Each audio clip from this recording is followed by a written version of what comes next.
Good evening my dear students, कैसे हैं आप सभी। उम्मीद करता हूं आप सभी अच्छे हैं, स्वस्थ हैं और घर पे रह के पढ़ाई कर रहे हैं। सो माय डियर स्टूडेंट्स, आज की जो हमारी क्लास रहने वाली है वो है स्पोकन की क्लास। कौन सी है? स्पोकन की क्लास है, जिसमें हमारा टॉपिक क्या है भाई, एक मिनट, जिसमें हमारा जो टॉपिक है वो है कंडीशनल सेंटेंसेस। ये कंपल्सन सेंटेंसेस गलत लिखा गया, लेकिन था तो सही, पीडीएफ थी कंपल्शन के साथ में, उस वजह से, बट कोई बात नहीं। आज की जो क्लास है वो है कंडीशनल सेंटेंसेस। कंडीशनल सेंटेंसेस उस पर हमारी क्लास है।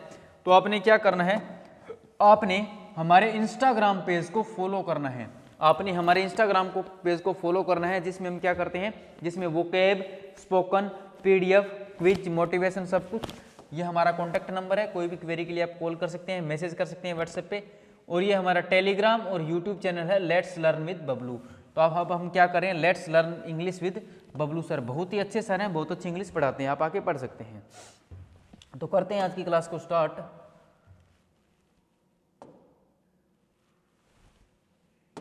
ठीक है, आज की क्लास को करते हैं मेरे भाई स्टार्ट। अरे चलो दोबारा ओपन कर लेते हैं। ठीक, तो मैं आपको क्या बताने जा रहा हूं, आज की जो पीडीएफ है वो क्या है, कंडीशनल सेंटेंसेस। क्या है मेरे भाई, कंडीशनल सेंटेंसेस। मेन तो कंडीशनल सेंटेंसेस की है।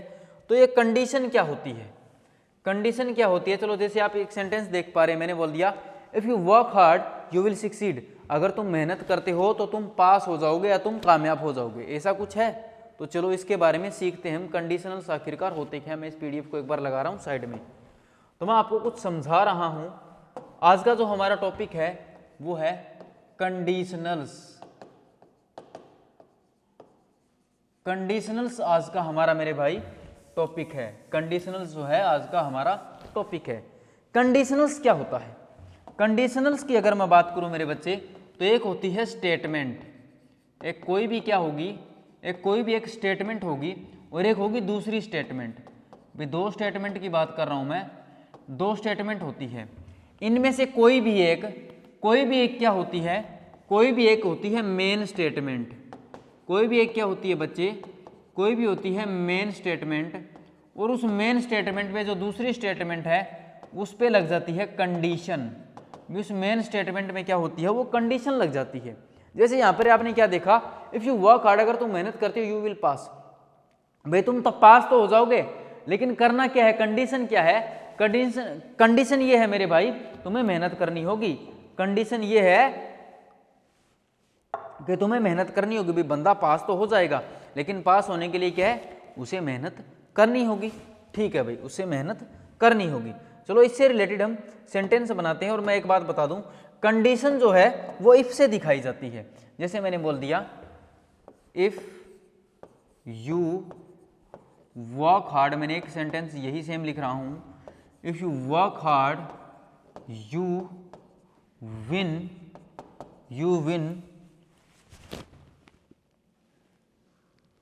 और यही लिख देता हूं, चलो मैं, यू विल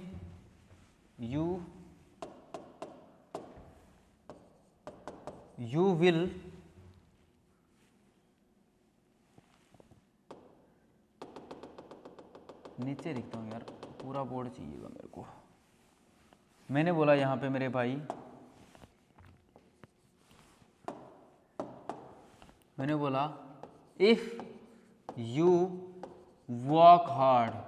भाई अगर तुम मेहनत करते हो, you will win the gold medal. मैंने बोला भाई अगर तू मेहनत करता है तो तू गोल्ड मेडल जीत लेगा। मैंने बोला किसी को, भाई अगर तू मेहनत करता है ना तो तू गोल्ड मेडल जीत लेगा, अब मैं आपको क्या बता रहा हूं कि you will win the gold medal. एक स्टेटमेंट ये है you will win the gold medal, और एक स्टेटमेंट ये है इफ यू वर्क हार्ड। मैंने क्या बताया, एक स्टेटमेंट ये you will win the gold medal, तुम गोल्ड मेडल जीत लोगे। मैंने बोला तुम्हें तुम गोल्ड मेडल जीत लोगे। तो ये क्या है मेरे बच्चे, ये है आपकी यहाँ पर मेन स्टेटमेंट। ये क्या है मेरे भाई, यहाँ पर आपकी मेन स्टेटमेंट है। और मैंने बोला अगर तुम मेहनत करती हो, भाई तू गोल्ड मेडल तो जीत लेगा, लेकिन गोल्ड मेडल जीतने के पीछे जो कंडीशन है, वो शर्त क्या है, वो शर्त ये है कि तुझे मेहनत करनी पड़ेगी। तो ये क्या है, कंडीशनल स्टेटमेंट है। यानी ये गोल्ड मेडल जीतने की बात पे क्या लग गई मेरे भाई, एक कंडीशन लग गई। गोल्ड मेडल जो जीतना था उस बात पे ये क्या लग गई, कंडीशन लग गई। चलो मैं एक और नया सेंटेंस बनाता हूं। मैंने बोला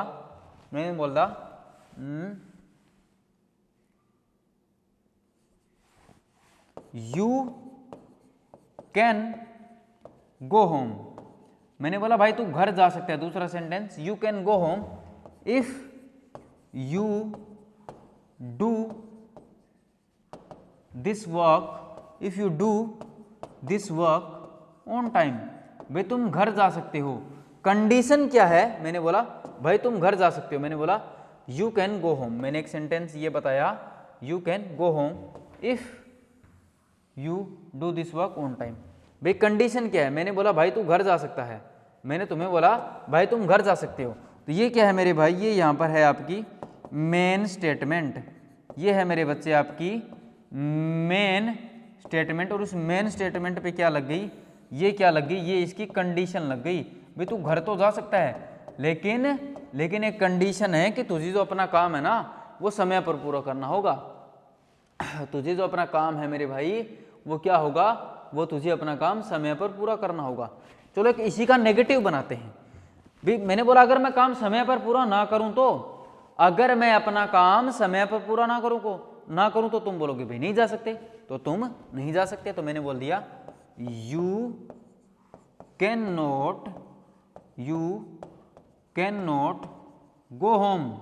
तुम घर नहीं जा सकते if you do not do your work on time, if you do not do your work on time भाई तुम घर नहीं जा सकते अगर तुम अपना काम समय पर नहीं करते हो। तो मैंने क्या बोला, you can not go home. भाई तू घर नहीं जा सकता। कंडीशन क्या है मेरे भाई, कंडीशन ये है अगर तुम अपना काम समय पर नहीं करते हो तो। यानी कहने का मतलब मेरे दोस्त, इस बात पे भी क्या लग गई, ये हो गई हमारी मेन स्टेटमेंट। ये हो गई हमारी मेन स्टेटमेंट। और इस पर लग गई, ये क्या लग गई, कंडीशन लग गई। कंडीशन लगे भी तो जब तक तू अपना काम खत्म नहीं करेगा तू घर नहीं जा सकता। अब इफ नोट की जगह मैं कुछ और भी यूज कर सकता हूँ, वो मैं आपको सिखा रहा हूँ। जैसे मैंने बोला you can not go home. भाई तू घर नहीं जा सकता। अब इफ नॉट की जगह हमने क्या करना है, unless you do this work on time. भाई तू घर नहीं जा सकता अगर तू अपना काम समय पर खत्म नहीं करता है। भाई तू घर नहीं जा सकता अगर तू अपना काम, you can not go home unless you do your work on time. ठीक है, अब मेरी बात को समझो जरा ध्यान से। ये मैंने क्या बता दिया, ये होती है हमारी मेन स्टेटमेंट। मेन स्टेटमेंट तो हमारी पहले से ही चेंज नहीं हुई। मेन स्टेटमेंट कौन सी होती है, जो अपने आप में कंप्लीट हो। मैंने बोला तू घर नहीं जा सकता, तू घर जा सकता है, तू पास हो जाएगा। लेकिन जिस बात में कंडीशन लग रही है ना, वो अलग स्टेटमेंट है। तो इस पर ये लग गई कंडीशन। अब मैं आपको एक छोटी सी चीज़ और समझा देता हूँ, फिर हम आगे के वो सेंटेंस करेंगे। छोटी सी चीज़ ये है मेरे भाई कि इफ़ नोट है ना, इफ़ नोट क्या है, is equal to unless. If not unless के बराबर होता है, ठीक है ना। अब इफ़ नोट क्या होता है, मैंने यहाँ पर यूज़ किया था, मैंने यहाँ पर क्या यूज़ किया था, मैंने यहाँ पर इफ़ यूज़ किया था। मार्कर चेंज करता हूँ मैंने यहाँ पर इफ़ यूज़ किया था, उसके बाद मैंने नोट यूज़ किया, लेकिन मैंने यहाँ पर एक अनलेस यूज़ कर लिया। अभी मैंने क्या बताया, इफ़ नोट जो है अनलेस के इक्वल है। अब अनलेस क्या है, अनलेस जो है ना, अनलेस है बेटा नेगेटिव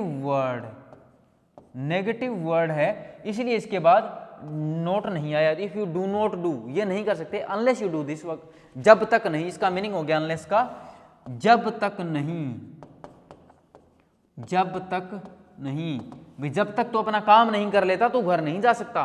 तो इस तरीके से हम कंडीशनल्स की बात करते हैं। जैसे मैंने बोल दिया अगर तू मैंने जैसे एक सेंटेंस और बना देता हूं मैं भाई आपके लिए, आप अगर खुश रहोगे तो बढ़िया रहे। जैसे मैंने बोल दिया आई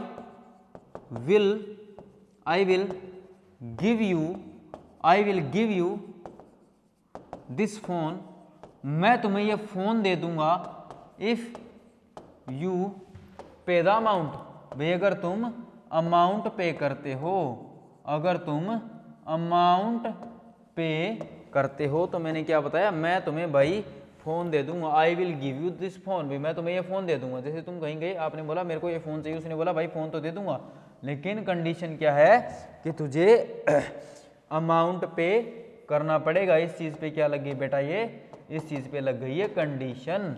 और ये क्या हो गई मेरे भाई, ये हो गई हमारी मेन स्टेटमेंट,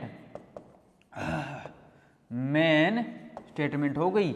इस तरीके से हम कंडीशनल समझते हैं। तो मैंने आपको कुछ सेंटेंसेस करवा दिए, और भी बना सकते हो। मैंने बोल दिया जैसे अगर तुम अपना होमवर्क समय पर नहीं करते हो तो तुम्हें सजा मिलेगी, तुम्हें सजा मिलेगी, लेकिन कब, जब तक तुम अपना होमवर्क समय पर नहीं करते हो। तो तुम बहुत सारे सेंटेंसेस बना सकते हो, ठीक है ना, बहुत सारे सेंटेंसेस तुम लोग बना सकते हो। अब हमें पढ़नी है मेरे बेटे ये पीडीएफ, ये पूरी की पूरी पीडीएफ हमें कोशिश करें जितनी ज़्यादा हो सके उतनी ख़त्म करने की। तो करते हैं स्टार्ट। मैंने बोल दिया इफ़ यू वर्क हार्ड, भाई अगर तुम मेहनत करते हो, अगर तुम मेहनत करते हो तो तुम पास हो जाओगे। If you work hard you will succeed. तो यू विल सक्सीड क्या है, मेन स्टेटमेंट है। अगर तुम मेहनत करोगे तो तुम पास हो जाओगे। अगला क्या है, अगर वह नियमशील है तो अपने क्षेत्र में उन्नति करेगा, अगर वह नियमशील है तो अपने क्षेत्र में उन्नति करेगा। मैंने बोल दिया इफ ही इज रेगुलर, नियमशील क्या होता है, रेगुलर, नियमशील क्या होता है, रेगुलर। अगर तुम रेगुलर हो you will improve your field, अगर वह रेगुलर है तो अपने क्षेत्र में उन्नति करेगा। लेकिन तुमने बोलना है दूसरे को, अगर तुम रेगुलर हो तो तुम अपने फील्ड में उन्नति करोगे। मैंने बोल दिया इफ यू आर रेगुलर, इसकी जगह आप सेंटेंस बनाओगे। जैसे मैं यहां पर लिख रहा हूं इफ यू आर रेगुलर, भाई अगर तू रेगुलर है you will improve your field, भाई तू अपने क्षेत्र में उन्नति करेगा। भाई अगर तू नियमशील है, रेगुलर रहता है तो अपने क्षेत्र में उन्नति करेगा। अगला क्या क्या सेंटेंस है, अगर तुम रोज अंग्रेजी बोलने का अभ्यास करते हो तो तुम इंग्लिश पर अच्छा प्रभुत्व पा सकते हो। भाई मैंने बोला, किसी ने पूछा सर इंग्लिश पे हम अपनी मतलब पकड़ कैसे बनाएं, कैचिंग पावर कैसे बनाएं। मैंने बोला भाई लगातार तुम्हें प्रैक्टिस करनी पड़ेगी। मैं तुम्हें बोलता हूँ जितना ज़्यादा हो सके सेंटेंसेस बोलो। मैंने बोला if you practice English speaking daily, if you practice English speaking daily, अगर तुम लगातार अंग्रेजी बोलने का प्रयास करोगे, you can achieve good command over English, you can achieve good command over English. चलो दूसरा सेंटेंस इसी से बनाते हैं। इफ़ यू प्रैक्टिस मान के चलो कोई और French, if you practice French speaking daily, if you practice French speaking daily you can achieve good command over French. कोई भी बना सकते हो, किसी लैंग्वेज पे बनाओ, किसी डांस, किसी और स्किल पे बनाओ, वो आपका सेंटेंस बन जाएगा। अगला क्या है, अगला है अगर तुम रोज अंग्रेजी अखबार जोर से कम 15 मिनट पढ़ते हो तो तुम्हारी जीभ घूमनी शुरू हो जाएगी और उच्चारण सुधर जाएगा। मेरे भाई मैंने आपको शुरू में ही कहा था कि जितने ज्यादा हो सके सेंटेंसेस बोलो, जितने ज्यादा हो सके सेंटेंसेस बोलो, क्योंकि इससे क्या होगा, इससे आपकी ना जुबान खुलेगी। जुबान खुलने का मतलब ये हो गया कोई भी सेंटेंस आप या कोई भी वर्ड आप अच्छे से प्रोनाउंस नहीं कर पाते हैं तो आप बार बार करने से सीख जाओगे। इसलिए मैं बोलता हूँ बार बार 10 से 15 बार एक सेंटेंस बोलो। इस सेंटेंस को आपको कम से कम भी 10 से 15 बार बोलना पड़ेगा, तब आपकी जुबान खुलेगी, यानी तब आपकी क्या बोला, जीभ घूमनी शुरू हो जाएगी और आप उच्चारण सुधर जाएगा। तो उच्चारण ऐसे ही तो सुधरेगा ना, बोलना तो पड़ेगा। जैसे मैंने बोल दिया if you read English newspaper loudly, if you read English newspaper loudly and daily, अगर तुम इंग्लिश न्यूज़पेपर रोज पढ़ते हो और जोर जोर से पढ़ते हो फॉर मिनिमम 15 मिनट्स, 15 मिनट के लिए, your tongue will start rolling, तुम्हारी जीभ घूमनी स्टार्ट हो जाएगी, your tongue will start rolling and your accent, accent क्या होता है? उच्चारण, एक्सेंट विल बी इम्प्रूव्ड, सुधर जाएगा, एक्सेंट विल बी इम्प्रूव्ड। अगला क्या है? अगर तुम अंग्रेजी समाचार को नियमित रूप से सुनते हो, मैंने क्या बोला? अगर तुम अंग्रेजी समाचार को नियमित रूप से सुनते हो तो तुम्हारे कान अंग्रेजी को अच्छी तरह पकड़ने और समझने के अभ्यस्त हो जाएंगे। भाई साहब इतने इंपॉर्टेंट सेंटेंस है कि आपको साथ के साथ मोटिवेशन तक मिल रहा है, और अगर आप मोटिवेशन चाहते हो तो ये सेंटेंस पढ़ लो। जैसे मैंने क्या बोल दिया, इफ यू लिसन टू, अब एक बात और याद रखोगे, लिसन के साथ टू प्रेपोजिशन फिक्स होती है, लिसन के साथ टू प्रेपोजिशन फिक्स होती है। जैसे मैंने बोल दिया इंटरेस्टेड इन, इंटरेस्टेड इन होता है ना, डिफरेंट फ्रॉम, इस तरीके से बहुत सारी होती हैं, लुक एट, ठीक है ना। If you listen to English news regularly, अगर तुम रोज नियमित रूप से अंग्रेजी समाचार को सुनते हो, your ears will become habitual to catch and understand English clearly. अब आपको पता है कैसे बोलना है? If you listen to English news regularly, मैंने बोला आप सेंटेंस को तोड़ना सीखो, आप सेंटेंस को क्या सीखो? आप सेंटेंस को तोड़ना सीखो। आप शुरू में इतना बोलने की कोशिश करो, आप शुरू में क्या करो भाई,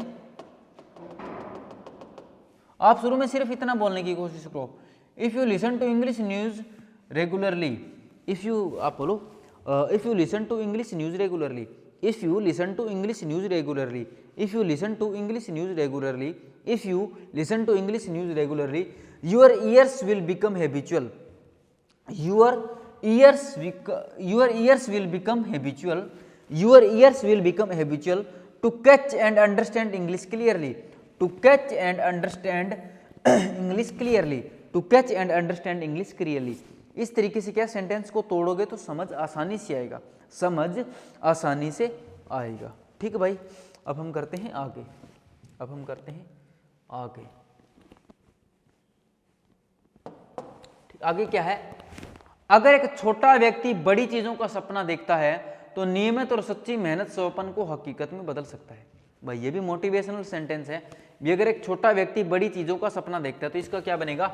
इफ अ कॉमन पर्सन, अगर एक छोटा व्यक्ति, if a common person dreams of big things, dreams of big things, मैंने बोला if a common person dreams of big things, if a common person dreams of big things, then regular, नियमित and sincere hard work, और नियमित रूप से सच्ची मेहनत करता है, work can make the dream a reality, वो अपने सपने को हकीकत में बदल सकता है। अभी आपको मेहनत करनी पड़ेगी, नीयत साफ रखनी है और मेहनत करनी पड़ेगी। अगर आपकी नीयत साफ होगी और मेहनत करोगे तो आपको कामयाबी एक ना एक दिन जरूर मिलेगी। ये खास बात है इस दुनिया की, क्योंकि आपकी जो इंटेंशंस होती है ना, आपकी इंटेंशंस क्लियर होनी चाहिए मेरे भाई, इंटेंशंस क्लियर होनी चाहिए, तभी आप कामयाब हो पाओगे। और आप वर्क हार्ड करो, मेहनत करो, टाइम पास मत करो, ठीक है ना।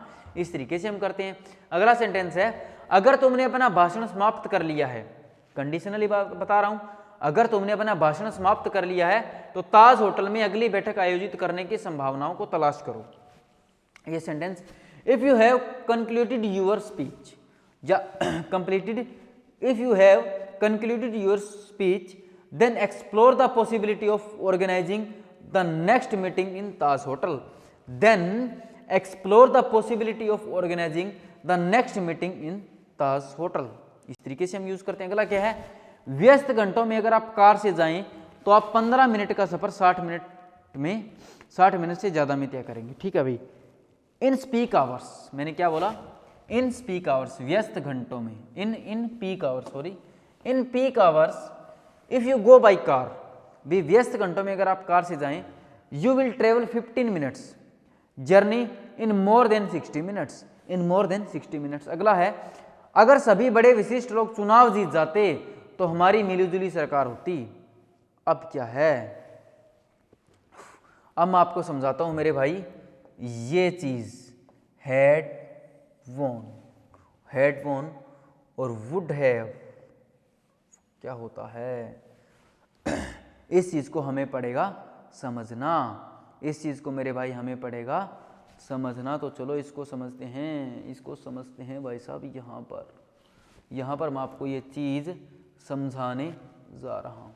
एक सेंटेंस क्या है, इस अगर सभी विशिष्ट, अब तुम्हें ऐसा नहीं लग रहा भी सभी बड़े विशिष्ट नेता चुनाव जीत जाते हैं, मतलब वो चुनाव जीते नहीं, वो चुनाव जीते नहीं। बात कब की है, पास्ट के, समझ आ रहा है ना।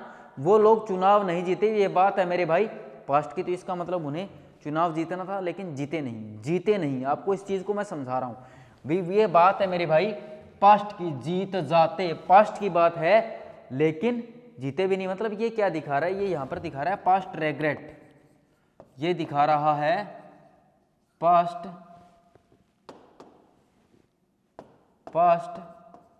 रेग्रेट दिखा रहा है। और पास्ट रेग्रेट कैसे शो की जाती है, पास्ट रेग्रेट शो की जाती है मेरे भाई पास्ट इमेजिनेशन से, पास्ट इमेजिनेशन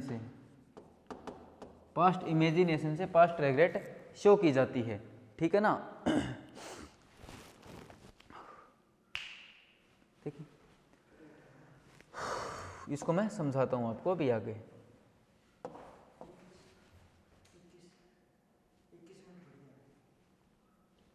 ठीक, पास्ट इमेजिनेशन शो करी जाती है। पास्ट इमेजिनेशन को कैसे शो करती हो, जब भी हम पास्ट इमेजिनेशन की बात करते हैं ना, तो हम क्या करते हैं, हेड, पहला तरीका बता रहा हूं, हेड प्लस वर्ब की थर्ड फॉर्म का यूज करते हैं। जैसे मैंने बोल दिया, स्ट्रक्चर का बताऊं मैं, तो आप यूज करते हैं आई विश के बाद आप यूज करते हैं सब्जेक्ट का, आप यूज करते हैं मेरे भाई सब्जेक्ट का, सब्जेक्ट के बाद आप यूज करते हैं हेड प्लस वर्ब की थर्ड फॉर्म। ठीक, इस तरीके से आप यूज करते हैं, ठीक है ना। जैसे मैंने बोल दिया आई विश का हिंदी मीनिंग होता है काश। ठीक, मैंने बोल दिया काश मेरे पास पैसे होते, तो मैंने बोला आई विश आई, फिर मैंने यूज किया हेड, और पोजीशन कौन सी फॉर्म वर्ब दिखाती है, तो थर्ड फॉर्म क्या होगी, हेड मनी, विकास मेरे पास पैसे होते। दूसरा सेंटेंस जैसे मैंने बोल दिया आई विश काश मेरे पास कार होती, आई wish I had a car. भाई ये क्या है, ये वर्ब की थर्ड फॉर्म है। चलो कुछ और चेंज कर लेता हूँ मैं। तो मैंने बोल दिया, जैसे मैंने यूज़ किया काश मेरे पास, आई विश काश मैं वहाँ जाता, I wish I had, third form क्या होगी जाने की, I wish I had gone there, भी काश मैं वहाँ जाता। मैंने बोल दिया एक और एग्जांपल, जैसे मैंने बोल दिया काश मैं उससे मिलता, I wish I had met her, meet की थर्ड फॉर्म क्या होती है, मेट, भी काश मैं उससे मिलता। ये पास्ट इमेजिनेशन है। चलो एक आधा सेंटेंस और करवाता हूँ भाई मैं। मैंने बोल दिया काश मैंने वो कार खरीदी होती, आई विश आई हैड, खरीदने की इंग्लिश क्या होती है, बाय, बोट थर्ड फॉर्म क्या होगी, boat, I wish I had boat that car, भी काश मैंने वो कार खरीदी होती। तो इस तरीके से क्या करते हैं हम, आई विश का यूज करते हैं, फिर सब्जेक्ट, फिर हेड प्लस वर्ब की थर्ड फॉर्म का यूज करते हैं। इस तरीके से हम कर लेते हैं पास्ट इमेजिनेशन का पहला तरीका। अब बात करते हैं बेटा दूसरे तरीके की। दूसरा तरीका क्या होता है, दूसरा तरीका हम यूज करते हैं आई विश का यूज करते हैं, ठीक है। उसके बाद सेम वही सब्जेक्ट का यूज करते हैं। उसके बाद हम यूज करते हैं वुड, कुड या माइट का, वुड कुड या माइट, प्लस हम करते हैं हैव का, प्लस हम यूज करते हैं वर्ब की थर्ड फॉर्म का। इस तरीके से हम दूसरे तरीके से इस चीज़ को शो करते हैं। जैसे मैंने बोल दिया काश मैंने वो कार, अब मैं आपको वुड कुड माइट का मीनिंग बता देता हूँ। वुड का मीनिंग होता है होता, ठीक है, होता। कुड का मीनिंग होता है हो सकता था, हो सकता। और माइट का मीनिंग आ जाता है यहाँ पर पॉसिबिलिटी के अकॉर्डिंग, शायद हो सकता, शायद ऐसा हो सकता, शायद वैसा हो सकता। तो मैं आपको अलग अलग तरीके से दोनों चीज़ों को जोड़ के सिखा रहा हूँ, ठीक है। मैंने बोल दिया आई विश, काश मैं वो कार खरीदता। आई wish I would have, I wish I would have bought that car, I wish I would have bought that car, काश मैं वो कार खरीदता। दूसरा सेंटेंस मैंने बनाया बेटा, काश मैं वो कार खरीद सकता। आई विश इसी से बना लेते हैं, आई विश, आई सकता के लिए मैंने क्या बताया, could, I wish could have bought that car, भी काश मैं वो कार खरीद सकता। शायद मैं वो कार, काश मैं शायद वो कार खरीद सकता, तो मैंने बोला आई wish I might have bought that car, इस तरीके से हम दूसरा तरीका यूज करते हैं। इस तरीके से हम दूसरा तरीका यूज करते हैं भी, काश मैं कर पाता, काश मैं कर सकता, शायद मैं ये काम कर सकता, इस तरीके से हम यूज कर सकते हैं। जैसे मैंने बोल दिया, काश मैंने मेहनत की होती, आई wish I had worked hard, जैसे मैंने पिछले तरीके से बना दिया भी, शायद मैंने, काश मैंने मेहनत की होती, इस तरीके से हम बना लेते हैं। अब एक बात क्या करते हैं, अगर मैंने ये बोलना है अगर तूने मेहनत की होती तो तू पास हो जाता, इसका मतलब ये क्या कह रहा है, अगर तूने मेहनत की होती, तो हमने क्या करना है, उन दोनों तरीकों को जोड़ना है। इन दोनों तरीकों को जोड़ने के लिए हम यूज करते हैं इफ प्लस सब्जेक्ट, स्ट्रक्चर याद रखोगे, if plus subject plus head plus verb की थर्ड फॉर्म का यूज करते हैं। उसके बाद आप क्या करते हैं, सब्जेक्ट प्लस वुड, कुड और माइट का यूज करते हैं, वुड, कुड और माइट का यूज करते हैं। उसके बाद आप हैव प्लस वर्ब की थर्ड फॉर्म का यूज करते हैं। उसके बाद हैव प्लस वर्ब की थर्ड फॉर्म का यूज करते हैं। ठीक, आप इस तरीके से यूज करते हैं। चलो सेंटेंस बनाते हैं। मैंने बोला अगर तूने मेहनत की होती तो तू पास हो जाता। मैंने बोला अगर तूने मेहनत की होती तो तू पास हो जाता। मैंने बोला, चलो मैंने आपको स्ट्रक्चर बताया, पहले मैं इस पे वो कर देता हूँ भाई, है ये हमारा अच्छे से तरीके से हमने स्ट्रक्चर को कर दिया। ठीक, अब हमें क्या करना है, अगर तूने मेहनत की होती तो पास हो जाता। मैंने बोला if you had worked hard, भाई अगर तूने मेहनत की होती, यू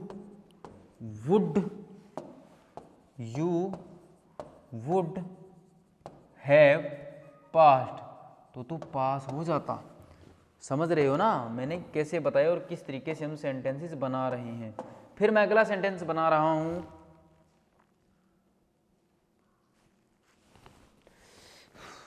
मैंने बोला अगर मेरे पास पैसे होते तो मैं वो कार खरीद लेता।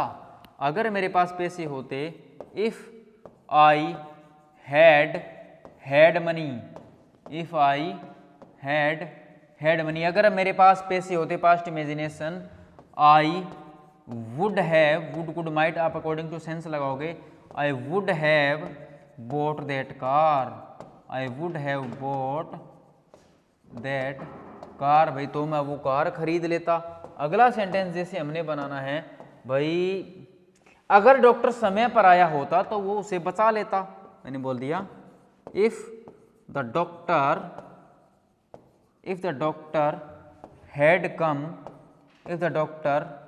हैड कम ऑन टाइम, अगर डॉक्टर समय पर आया होता वो उसको बचा लेता।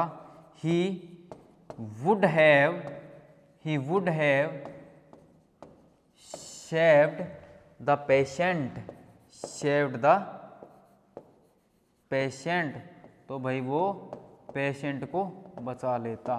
अगला जैसे मैं बना रहा हूं भाई, अगला जैसे मैंने बनाया, अगर तूने मुझे कॉल की होती तो मैं तुझे पैसे दे देता। मैंने क्या बोला, अगर तूने मुझे कॉल की होती, if you had called me, अगर तूने मुझे कॉल की होती, I would have given you money, तो मैं तुझे पैसे दे देता। एक सेंटेंस हमने ये बनाया। चलो एक और बना लेते हैं, एक दो और बना लेते हैं। मैंने बोल दिया नेगेटिव बनाते हैं। चलो वो डॉक्टर वाला मैंने बोल दिया, अगर डॉक्टर समय पर ना आया होता तो पेशेंट को नहीं बचा पाता। If the doctor had not come, if the doctor had not come on time, भाई अगर डॉक्टर समय पर ना आया होता, he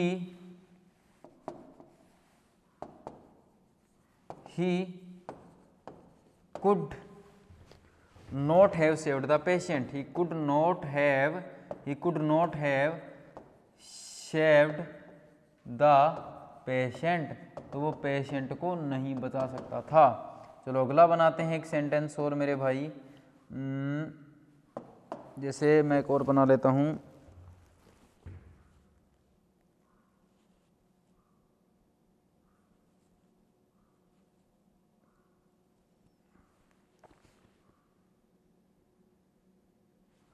अगर तुमने क्लास अटेंड कर ली होती, अगर तुमने क्लास अटेंड कर ली होती तो तुम, चलो इतने सोच लेते हैं। मैंने बोल दिया if you had attended the class,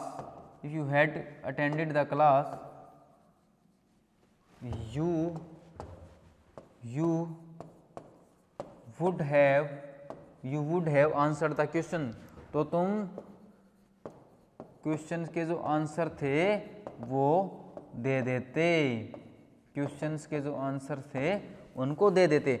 इस तरीके से हम क्या बताते हैं, पास्ट रेग्रेट, पास्ट हैप्पीनेस भी दिखा देते हैं। जैसे अगर डॉक्टर समय पर ना आया होता तो ऐसा हो जाता। इस तरीके से हम क्या करते हैं मेरे भाई, इस तरीके से हम इन चीज़ों को यूज़ करते हैं। तो आई होप आप इस चीज़ को समझे हो ना। देखो मैंने आपको ना एक टॉपिक का पूरा टॉपिक करवा दिया यहाँ पे, तीनों चीज़ें समझा के। ऐसा नहीं कि प्रेजेंट इमेजिनेशन नहीं होती भाई, प्रेजेंट इमेजिनेशन भी होती है, लेकिन वो बाद में देखेंगे जब आगे कोई पीडीएफ में आएगी। ठीक, इसको आप कॉपी कर लीजिएगा, बाद में कॉपी कर लीजिएगा, क्लास आपके पास सेव रहने वाली है। इस तरीके से मैंने बताया। ठीक है, अगला क्या है, अगर डीजीएम का तबादला नहीं होता तो इस ऑफिस की तस्वीर कुछ और ही होती। If the DGM had not been transferred, भी अगर डीजीएम का तबादला नहीं होता तो इस ऑफिस की तस्वीर कुछ और ही होती। If the DGM had not been transferred the picture of our office would have been, देखो वुड हैव प्लस वर्ब की थर्ड फॉर्म, और ये क्या है, हैड प्लस थर्ड फॉर्म। मैंने यही बताया था ना, यहाँ पर हैड प्लस थर्ड फॉर्म। इस तरीके से हम यूज़ कर लेते हैं। अगला जो देख लेते हैं भाई, कुछ तो करेंगे ही, ज़्यादा सारे नहीं हुए तो क्या हुआ बेटा।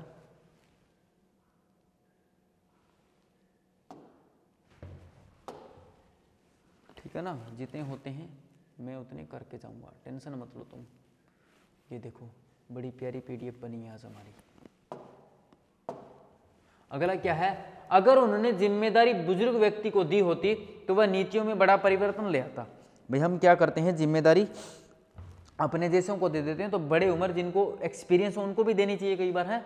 If they had given, had plus verb की third form past imagination, if they had given the charge to an old man दी होती, he would have brought, would have plus verb की थर्ड फॉर्म वही use हो रही है, would have brought a drastic change in the policies, drastic change in the policies. ठीक है, अगला क्या है, अगर मुझे मौका दिया होता तो मैं क्रियाशील और प्रगतिशील जिंदगी को चुनता।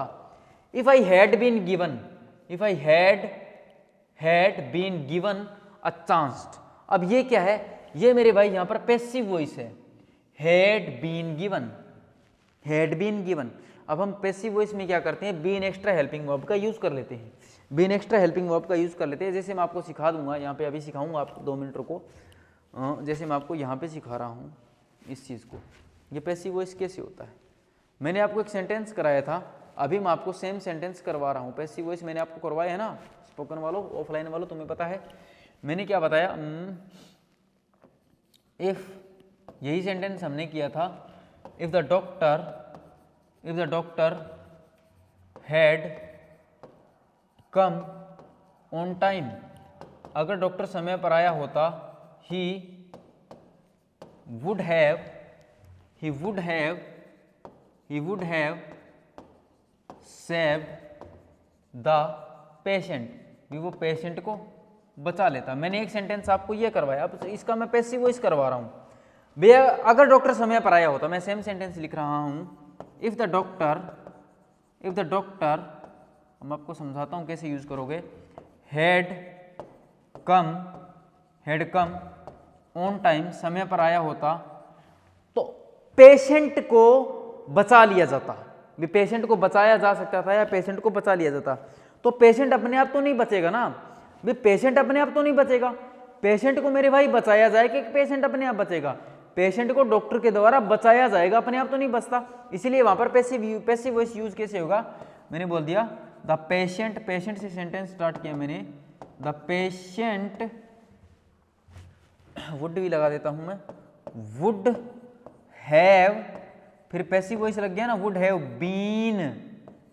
Been saved by the doctor. आप चाहे तो यूज कर सकते हो, चाहे तो स्किप कर सकते हो, क्योंकि डॉक्टर ही पेशेंट को बचाएगा। तो ये जो चीज है ना इतनी, वुड हैव बीन सेव्ड, यहां पर मेरे भाई क्या है, यहां पर है ये बीन जो है ये पैसिव वॉइस है, ये बीन ही तो यहाँ पर पैसिव वॉइस है। वॉइस आपके बड़े ही काम की चीज़ है भाई, वॉइस आपके बड़ी ही काम की चीज़ है। तो आपको ये चीज़ समझनी है। बहुत सारे सेंटेंस हम ऐसे बना सकते हैं ठीक है ना। अगला कौन सा था, अगला है, अगर उसने मुझे दोष दिया तो मैं उसे अच्छा सबक पढ़ाऊंगा। इफ ही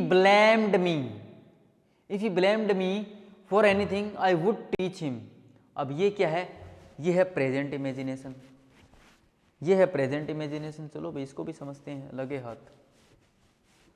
लगे हाथ इसको भी समझते हैं भाई। अब आ ही गया बीच में, तो हम इसको भी समझते हैं। प्रेजेंट इमेजिनेशन क्या है बेटा, प्रेजेंट इमेजिनेशन। शॉर्ट में समझाऊंगा, समझना पड़ेगा, ठीक है ना। इसके लिए हम यूज क्या जानते हैं, यूज ऑफ V2। पहला यूज वर्ब की सेकंड फॉर्म का हम करते हैं पास्ट इंडेफिनेट टेंस में। पास्ट इंडेफिनेट टेंस में यूज करते हैं। पास्ट इंडेफिनेट टेंस में हम कैसे यूज करते हैं, जैसे मैंने बोल दिया आई हैड मनी, मेरे पास पैसे थे, और दूसरा मैंने बोल दिया आई वेंट देयर, मैं वहां गया था। ठीक, अब दूसरा वर्ब की सेकंड फॉर्म का यूज कहाँ पे होता है, दूसरा यूज होता है प्रेजेंट इमेजिनेशन में। दूसरा होता है मेरे भाई प्रेजेंट इमेजिनेशन में। प्रेजेंट इमेजिनेशन में कैसे, मैंने बोल दिया काश मेरे पास पैसे हों, काश मेरे पास पैसे हों, तो हम यूज करते हैं आई विश। पहला तरीका है ये आई विश। उसके बाद हम यूज करते हैं मेरे दोस्त सब्जेक्ट का। उसके बाद हम यूज करते हैं वर्ब की सेकंड फॉर्म का। ठीक है, जैसे मैंने बोल दिया काश मेरे पास पैसे हो,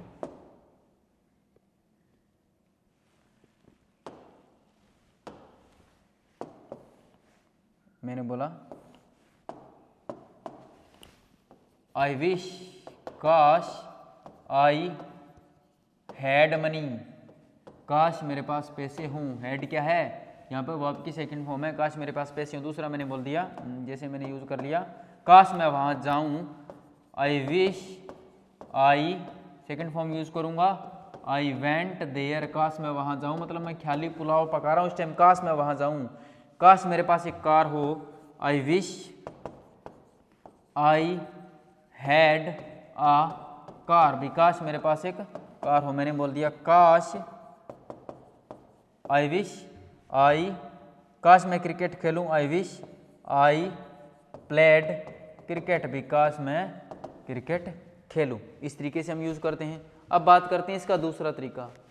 दूसरा तरीका क्या होता है, दूसरा तरीका होता है मैं यूज करता हूं आई विश का यूज करता हूं, उसके बाद मैं यूज करूंगा सेम सब्जेक्ट का, उसके बाद वही जो हमने यूज किया था वुड, कुड या माइट का यूज करेंगे, उसके बाद हम यूज करेंगे वर्ब की फर्स्ट फॉर्म का। ठीक है, मैंने बोल दिया काश मेरे पास पैसे हों, आई विश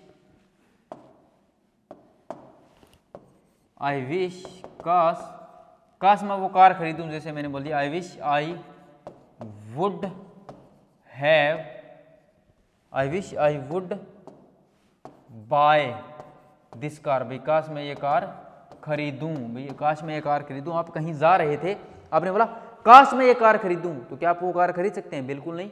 आप वो ख्याली पुलाव पका रहे हैं, आप सिर्फ इमेजिन कर रहे हैं, भी काश मैं ये कार खरीदूं। जैसे दूसरा मैंने बोल दिया आई विश, काश मैं ये उससे मिल सकूं, I wish I could meet her, काश मैं उससे मिल सकूं। अगला जैसे हमने यूज कर लिया मेरे भाई, अगला जैसे हमने यूज कर लिया काश, आई विश आई माइट, काश मैं तेरी मदद कर शायद मैं तेरी मदद कर सकूं, I wish I might help you. भाई आप मदद करना चाहते हैं लेकिन कर नहीं पा रहे, ये प्रेजेंट इमेजिनेशन का दूसरा तरीका। मैंने क्या बताया, एक तो वर्ब की सेकंड फॉर्म से डायरेक्ट, एक वुड कुड, इसका मतलब हो गया करूं, कर सकूं, और अगला हो गया शायद कर सकूं। अगला हो गया बेटा शायद कर सकूं या कर पाऊं, इस तरीके से हम यूज करते हैं। अब क्या करते हैं, हम दोनों को ऐड कर लेते हैं पहले की तरह। मैंने बोला अगर मेरे पास पैसे हों तो मैं ये गाड़ी ले लूं, इसके लिए हम यूज करते हैं if plus subject plus verb की सेकंड फॉर्म प्लस हम यूज करते हैं सब्जेक्ट, सब्जेक्ट का यूज करते हैं। उसके बाद हम WCM लिख रहा हूँ वुड कुड माइट, और उसके बाद वर्ब की फर्स्ट फॉर्म का। ठीक है, समझ जाओगे। मैंने बोल दिया अगर मेरे पास पैसे हो तो मैं बोलूँगा इफ़ आई हैड मनी, अगर मेरे पास पैसे हों तो मैं ये कार खरीद लूँ, I would by this car, I would by this car, तो मैं ये कार खरीद लूँ। दूसरा सेंटेंस मैंने बताया इफ़ आई, अगर मैं वहाँ जाऊँ, इफ़ आई वेंट देयर, अगर मैं वहाँ जाऊँ, मैं उससे मिल सकूँ, आई कुड मीट हर, तो मैं उससे मिल सकूँ। चलो अगला मैंने बनाया सेंटेंस, अगला सेंटेंस मैंने बनाया इफ़ आई, अगर मैं तेरी जगह हूँ, इफ़ आई वर या वोज। एक बात बताता हूँ, इमेजिनेशन में हम मेरे बेटा वोज का यूज नहीं बल्कि वर का करते हैं। इमेजिनेशन में हम वर का यूज रखते हैं, क्यों करते हैं आपको जानने की ज़रूरत नहीं है। इफ़ आई वर यू, अगर मैं तू हूँ या तेरी जगह हूँ, आई वुड हेल्प हिम, मैं उसकी मदद करूँ। अगर मैं तेरी जगह हूँ तो मैं उसकी मदद करूँ, अगर मैं तेरी जगह हूँ तो मैं उसकी मदद करूँ। एक सेंटेंस और बना लेते हैं, ठीक है। जैसे मैंने बोल दिया इफ़ आई, कैसे भी बना सकते हैं, if I were at your place, अगर मैं तेरी जगह हूँ, एट यूर प्लेस, अगर मैं तेरी जगह हूँ, आई वुड